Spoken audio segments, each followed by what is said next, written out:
Hola, buenos días a todos. Buenos días, Valencia. Gracias por estar con nosotros.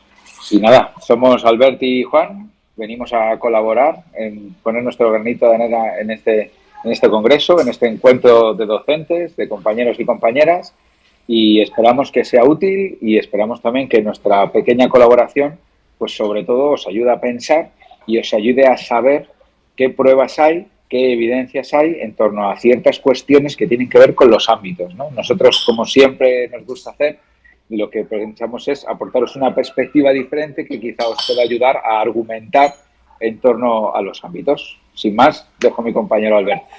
Molt bon dia, València, companys i companyes. Gràcies per la vostra amable invitació en nom del Juan i de la meva pròpia. Sentim molt no estar físicament avui amb vosaltres, però esperem que el que us hem vingut a explicar avui sigui del vostre interès. Així que avui una miqueta de pensament crític, una miqueta d'àmbits, una miqueta de polèmica, que sempre va bé per al debat. I res, Juan, empezamos, ¿no? Pues venga, vamos a empezar. Mirad, yo no sé si hace falta que presente a Albert, ¿no? Pero Albert Reverter es divulgador, es profesor del CEIP Rosa Gisbert y, ¿lo he dicho bien, Rosa Gisbert?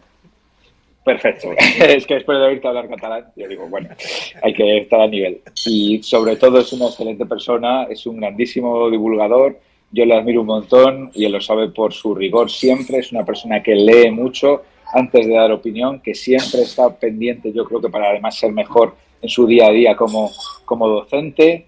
Su buen tono y su buen humor es característico, de hecho ha participado, hizo un blog, Efecto McGuffin Educativo, que fue, yo creo, de los primeros blogs de evidencia educativa en el aula, y en ese sentido es un precursor de muchos otros, y cuando casi nadie hablaba de esto, él ya estaba ahí metido, y tiene un blog maravilloso donde además le mete ese tono de humor y ese rollo cañero que él tiene, que a mí me gusta tanto. Y luego, además, antes de esto, le estuvo colaborando también en diversos programas, ¿no? Tratando temas así del escepticismo, de fenómenos paranormales y demás, cosa que siempre viene bien porque en educación pues vivimos quizá fenómenos que son también un poco paranormales, en cierta forma. Así que nada, lo vais a disfrutar, habla fenomenal, como veis. Albert Reverter. Gracias, Juan. Bueno, hoy os vamos a hablar de pensamiento crítico, como he dicho.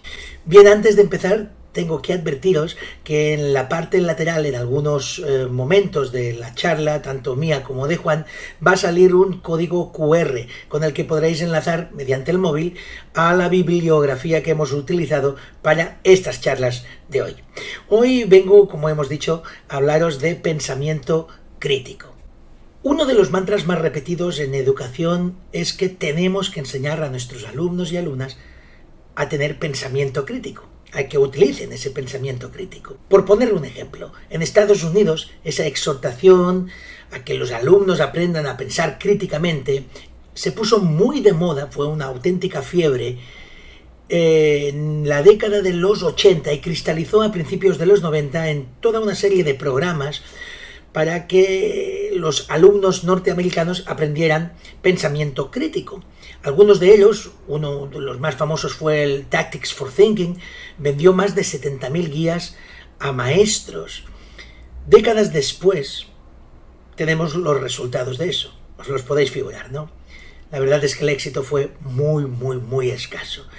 Décadas después, los americanos, los estadounidenses, siguen preocupados porque los alumnos no saben aplicar pensamiento crítico.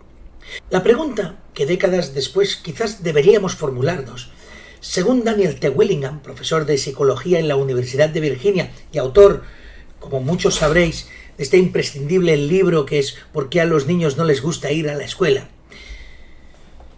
sería que tendríamos que hacernos la pregunta: ¿se puede enseñar realmente el pensamiento crítico? El propio Willingham responde a esa pregunta y dice que décadas de ciencia cognitiva apuntan a una respuesta realmente decepcionante. No parece que eso sea posible.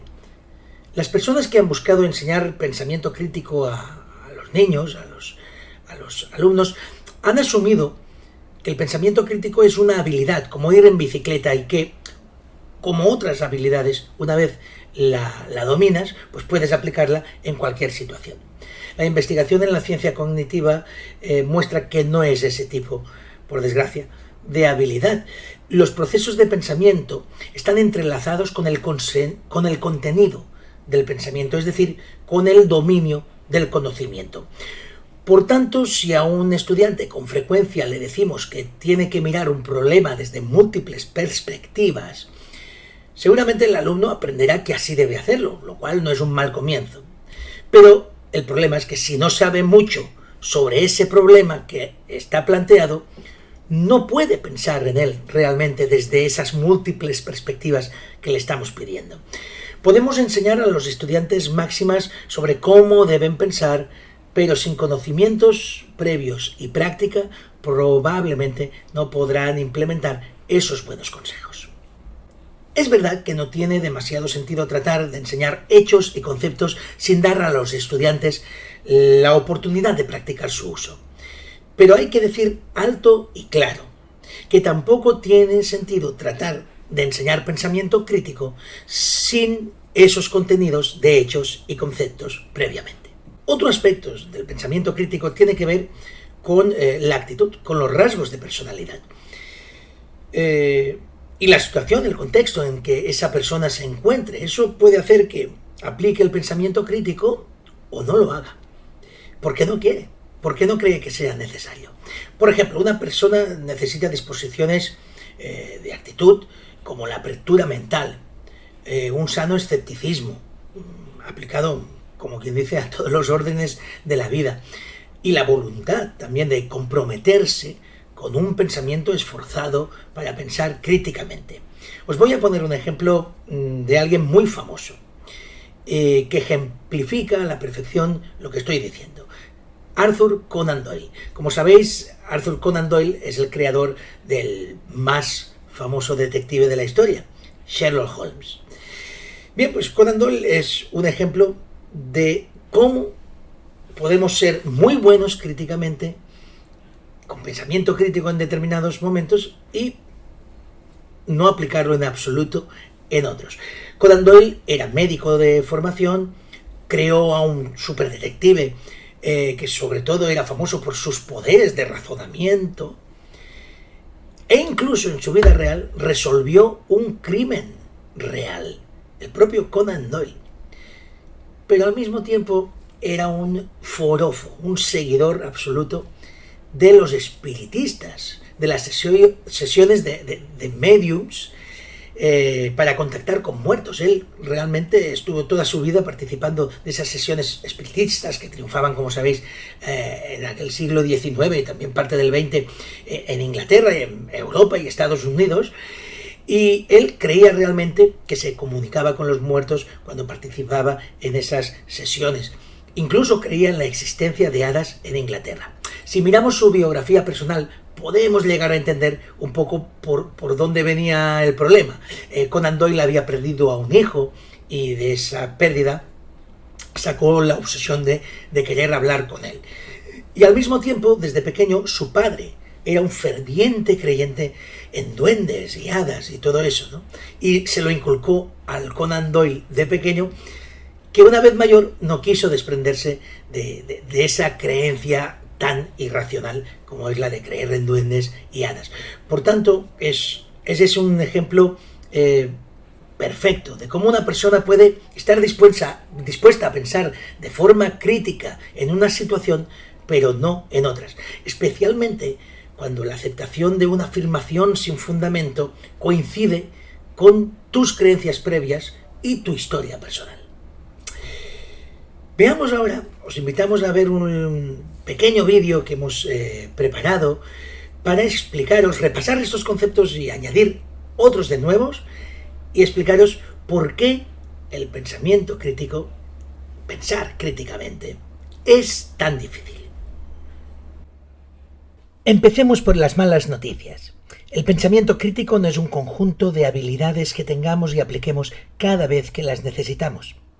De hecho, un niño de la etapa de educación infantil puede practicar perfectamente este pensamiento crítico, mientras que el más alto científico del mundo puede fallar en su aplicación. Entonces, ¿de qué depende el pensamiento crítico? Pues en gran medida del conocimiento y la práctica del dominio. Podemos aplicar fantásticamente bien el pensamiento crítico en términos de historia si hablamos, por ejemplo, de la guerra de sucesión entre Felipe V y el archiduque Carlos. En cambio, quizás olvidemos esa perspectiva al hablar de la Guerra Civil Española o la Segunda Guerra Mundial. En matemáticas nos suele ocurrir a la hora de resolver problemas.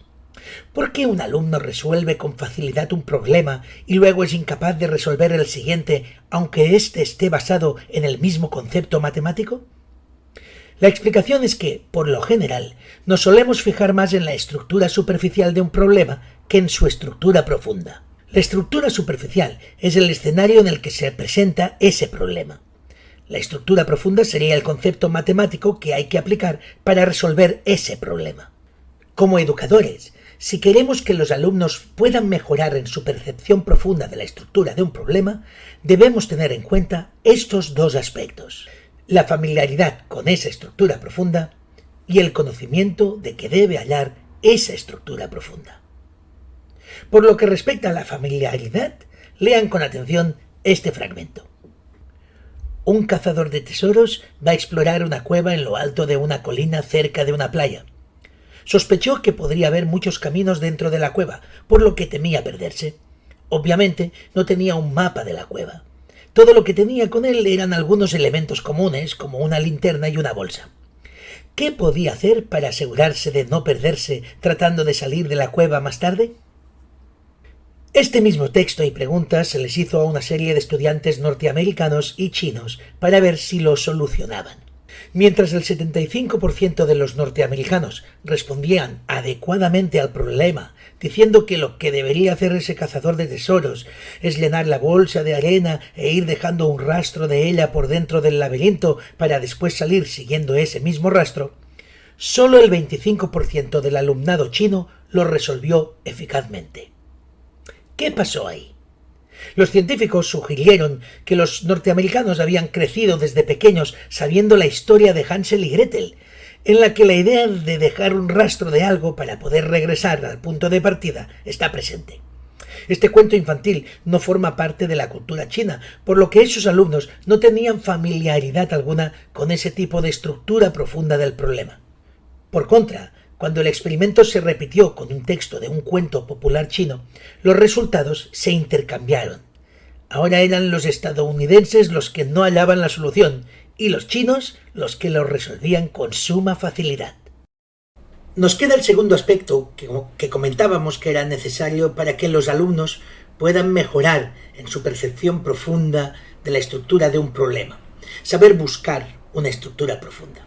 Para empezar, enseñar estrategias de metacognición puede tener un efecto positivo en el proceso. Cuando animamos a nuestros alumnos, como decíamos al principio, a buscar la estructura profunda de un problema o a considerar las dos caras de un problema, les estamos ayudando a regular mejor sus pensamientos. Los alumnos aprenden a evitar los sesgos de los que la mayoría de nosotros somos presa cuando pensamos cómo conformarnos con la primera conclusión que nos aparece y que nos parece pues razonable, buscar solo las pruebas que confirman nuestras propias creencias, ignorar las pruebas contrarias, o incluso el exceso de confianza, entre muchos otros sesgos que conocéis bien, ¿no? Por lo tanto, un estudiante al que se le ha animado muchas veces a ver los dos lados de una cuestión, por ejemplo, es más probable que piense espontáneamente: debería ver los dos lados de la cuestión cuando trabaje en un problema. Por desgracia, hay que decir que las estrategias metacognitivas pues solo pueden ayudarle hasta cierto punto. Una vez más, para ir más allá, volvemos al punto de partida, a la idea principal. Y es que se requiere un conocimiento de la materia y la práctica para poner conocimiento en el trabajo. Bueno, y por mi parte, pues nada más. Solo deciros que ahora es el turno de Juan. Y a Juan, pues tampoco hace mucha falta presentarlo, pero voy a hacerlo, claro. Estamos hablando del perfil en redes de Profes Made in UK. Y eso sabéis qué significa. Significa que es el responsable, autor, creador del mejor sitio web en castellano sobre evidencias y educación. Juan es biólogo, es profesor de biología, botánico en sus principios. Hoy nos lo va a explicar eso, ¿eh? Pero docente ya desde hace muchos años, y esa formación científica de base pues le ha llevado a eso, a mirar la educación desde un punto de vista científico y desde las evidencias, y lo hace estupendamente bien, como digo, desde su web imprescindible investigaciondocente.com, donde traduce libros del mundo sobre todo anglosajón, y con su verbo y su manera de reinterpretarlo y bajarlo también a nuestra realidad, a la del aula, pues hace que seamos miles los docentes que acudimos diariamente o semanalmente a su fuente para pues leer y aprender un poquito más de nuestra amada profesión. Juan es un crack, lo sabéis, y hoy os lo va a demostrar. Así que os dejo con él y todo el tema que nos lleva, que creo que os va a interesar mucho por la temática que estamos tratando en estas jornadas de hoy. Juan, todo tuyo. Muchas gracias, Albert. Ahí vamos. Bueno, pues el mundo es global, la sociedad es global, la forma de consumir es global. ¿Debe ser la enseñanza global? Es decir, ¿es recomendable borrar las fronteras entre disciplinas bajo el argumento de que el mundo funciona globalmente? Al fin y al cabo, ¿funciona el conocimiento globalmente? Yo no tengo la capacidad, ¿no?, ni el tiempo de responder a esta pregunta porque es demasiado general. De hecho, hay muchas investigaciones que todavía se preguntan en qué sentido el mundo es global, porque sabemos que es global en un sentido sí y en otros no. Y en qué sentido la sociedad es global. Por tanto, y como diría Eugenia Cheng en un libro buenísimo que se llama Pensar mejor, que os invito a leer, no parece una forma lógica, ¿no?, de aproximarse a la problemática esta de la enseñanza por ámbitos, ya que el argumento inicial ya se trata de una generalización que simplifica la realidad. Como el mundo es global, la educación tiene que ser global. Bueno, pues habría que empezar por definir qué quiere decir exactamente que el mundo es global y si eso es lo deseable. Claro, pero sí tenemos argumentos, y esos son los que yo trataré de exponer brevemente, sobre si existen unas habilidades generales que podamos enseñar globalmente. Albert ha hablado del pensamiento crítico y yo os voy a hablar de algunas otras, ¿no? Es decir, si existe alguna especie de conocimiento general que es transferible entre disciplinas muy distintas. Al fin y al cabo, si existe la transferencia lejana. O sea, que si yo trabajo, por ejemplo, biología y una forma de resolver problemas, esa forma de resolver problemas me va a ayudar a resolver problemas, por ejemplo, de otras disciplinas, como si fuera la física y la química, ¿no? Bueno, entiendo que por lo que he leído del tema, el principal argumento de los ámbitos es que el alumnado podrá aprender a la vez a ser creativo en biología y matemáticas o a la vez en historia y en lengua, ¿no? Entonces yo me pregunto, y es la pregunta que os lanzo, ¿no?, que os invito a haceros, si existe una epistemología general, es decir, si existe una forma de pensar sobre el conocimiento similar en biología y en matemáticas, si existe una metacognición general en lengua y en historia, ¿no? Albert nos ha preguntado si el pensamiento crítico existe en general. Bueno, yo os quería decir que cada vez un consenso mayor de científicos, educadores, filósofos coinciden en que el pensamiento crítico, en el fondo, es la interacción adecuada de conocimientos, habilidades y disposiciones. Os invito a leer a Bensley, que publicó en 2005 Critical Thinking and the Rejection of Unsustained Claims, que viene a decir un poco esto recogiendo a otros autores como Dunbar o Ennis, ¿no? Es decir, para pensar críticamente sobre una afirmación, una persona debe tener conocimientos relevantes para razonar eficazmente sobre ella, pero también debe saber cuándo usar esas habilidades, ¿no?, y también estar dispuesto a aplicar esas habilidades cuando sea necesario. Claro, ¿cómo sabemos cuándo usar conocimientos y habilidades relevantes? Eso es lo que llamamos una supervisión metacognitiva, es decir, cuándo tenemos que poner en juego los conocimientos y habilidades necesarios para resolver una situación, ¿no? Esa supervisión metacognitiva implica reflexionar sobre el contenido del pensamiento propio, para también autoevaluar la calidad de ese pensamiento, de modo que podamos regular este pensamiento y corregirlo si es necesario porque no era correcto para afrontar ese problema, ¿no? Bueno, sabemos que hay habilidades metacognitivas generales, pero también hay una metacognición que depende de la disciplina. Por ejemplo, para evaluar cómo de bien lo estoy haciendo en una tarea de matemáticas, necesito un conocimiento metacognitivo que es específico, es decir, cómo de bueno soy en matemáticas, también cómo se soluciona esa tarea, qué tipos de estrategias me han funcionado antes para esa tarea. Y todo eso es conocimiento cognitivo, como en la imagen que os proyectamos aquí. La epistemología, entonces, las formas de pensar, digamos así, son globales y pueden aunarse, ¿no?, bajo el paraguas de los ámbitos. En 2018, el National Council de la Enseñanza de las Ciencias de Estados Unidos, que no es nada sospechoso, ¿no?, de ir contra la innovación, en ese documento encontramos esta frase que yo os traigo. Cada una de las disciplinas académicas conlleva formas de pensar y retos intelectuales característicos, y un objetivo importante tanto en la educación infantil como en la secundaria es desarrollar la facilidad de los estudiantes con los modos de pensamiento de las materias que estudian. Si no se familiarizan con el lenguaje académico utilizado dentro de cada una de las áreas de conocimiento, y entre ellas, los estudiantes no pueden participar fácilmente en el tipo de aprendizaje profundo que les permitirá ir más allá de la memorización de hechos. Os he dicho en educación infantil, pero no es cierto, me he equivocado. Es en educación primaria y secundaria, perdonad, ¿vale? Entonces, en educación primaria y secundaria lo que viene a decirnos este texto es que necesitamos familiarizar a nuestro alumnado con los modos de pensamiento específicos de las materias. ¿Por qué? Porque sin ese lenguaje no podrán participar en un aprendizaje profundo. Es decir, una crítica que probablemente hayáis escuchado es esto de que en el fondo los ámbitos vienen contra la memorización, pero también es una simplificación de la realidad en el fondo, y vosotros creo que lo conocéis bien. Trabajar por ámbitos puede significar que interrelacionamos las materias o puede que no. Y para eso lo que necesitamos son formas, foros donde podamos discutir y participar. Es decir, podemos pensar cómo llevar a cabo la tarea tan importante que se nos encomienda, ¿no?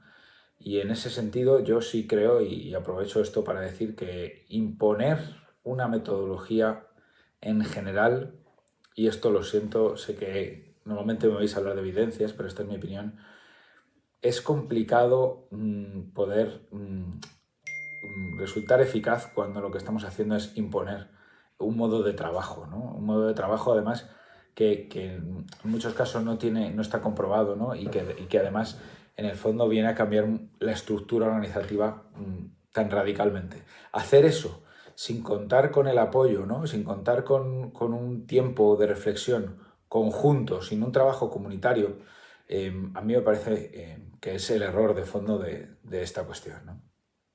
Bueno, en fin, que la última frase que os leía lo que viene a decir es que sin un proceso de enseñanza-aprendizaje profundo y complejo, lo más probable es que se caiga en la memorización, entendido una memorización como un cramming, ¿no?, como un vomitar, ¿no?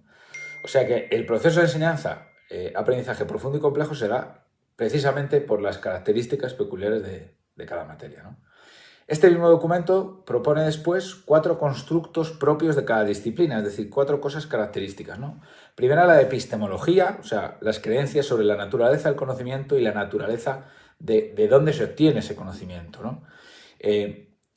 Estas pueden funcionar de forma diferente, como dice Bratton en 2005, ¿no?, en distintos ámbitos académicos. Por ejemplo, podemos creer que el conocimiento viene de una autoridad superior, por ejemplo, en teología o en filosofía, que no tiene por qué ser correcto, pero una persona puede creer eso y, sin embargo, pensar que el conocimiento viene de un proceso de construcción general en física teórica. Es decir, no hay unas creencias epistemológicas generales, sino que las creencias epistemológicas también son particulares de la materia, ¿no?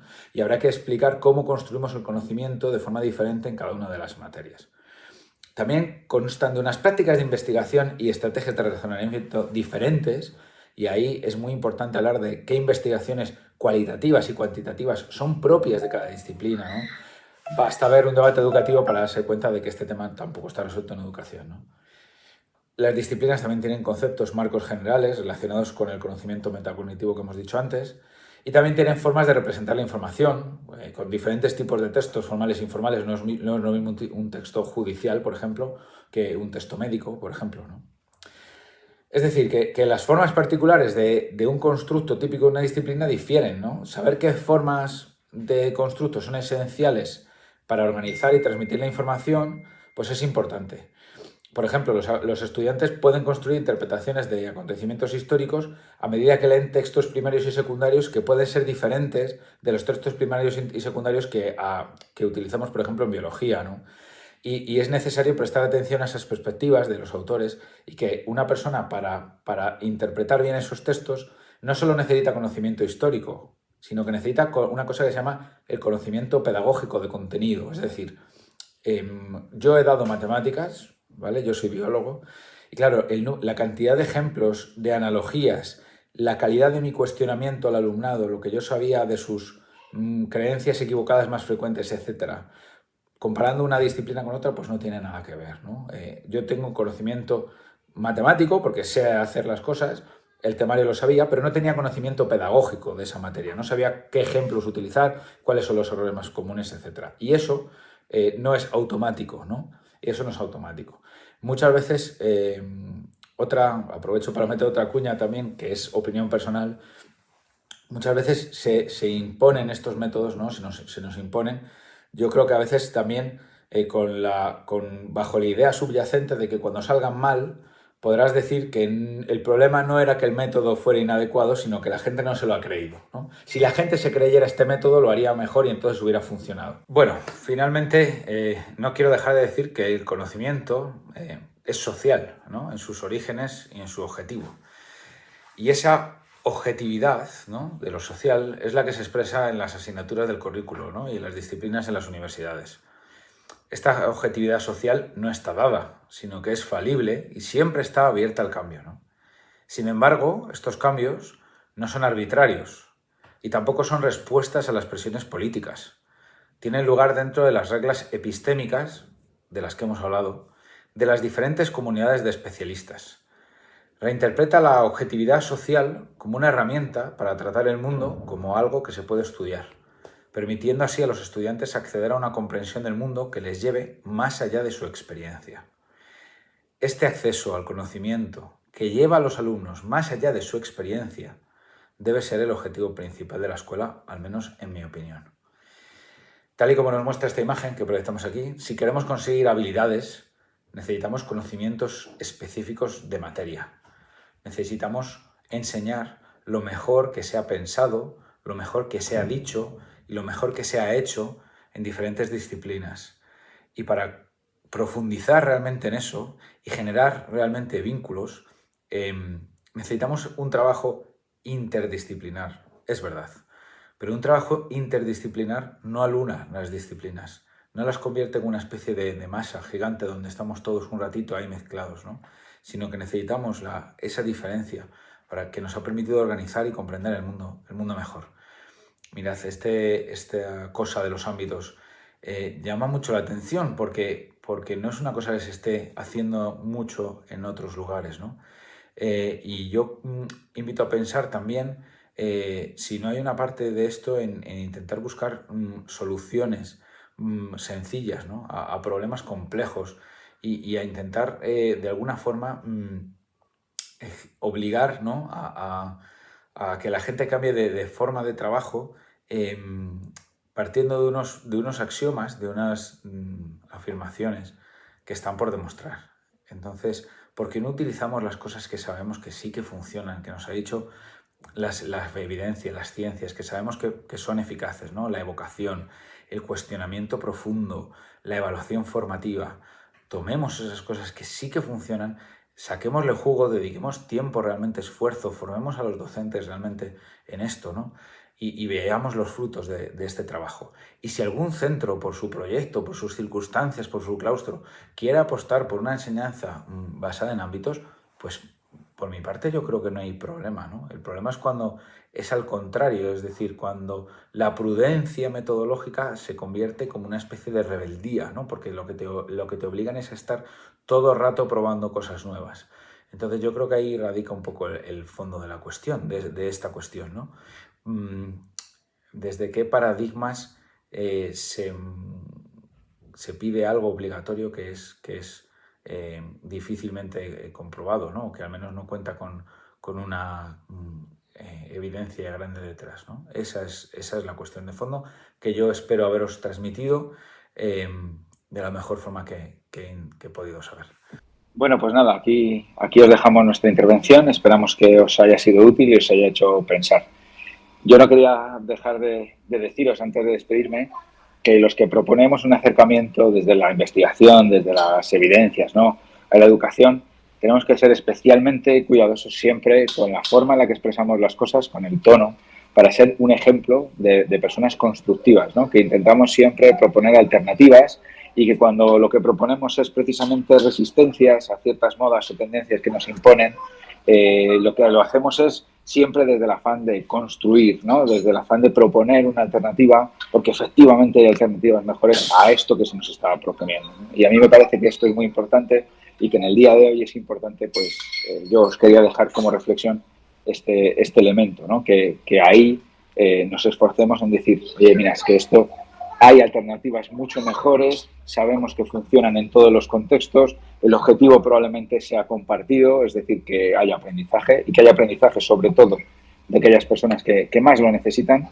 Y la única cuestión es que nosotros tenemos a favor un montón de investigaciones que nos dicen cómo hay que hacer las cosas para que ese aprendizaje suceda, ¿no? Pues esforcémonos en comunicarlo de una forma siempre constructiva y siempre con los pies en la tierra, sabiendo que necesitamos de esa información valiosa, de ese contraste, para evitar caer en sesgos y en esta cámara de eco, ¿no?, que a veces, en las que a veces se convierte en la educación.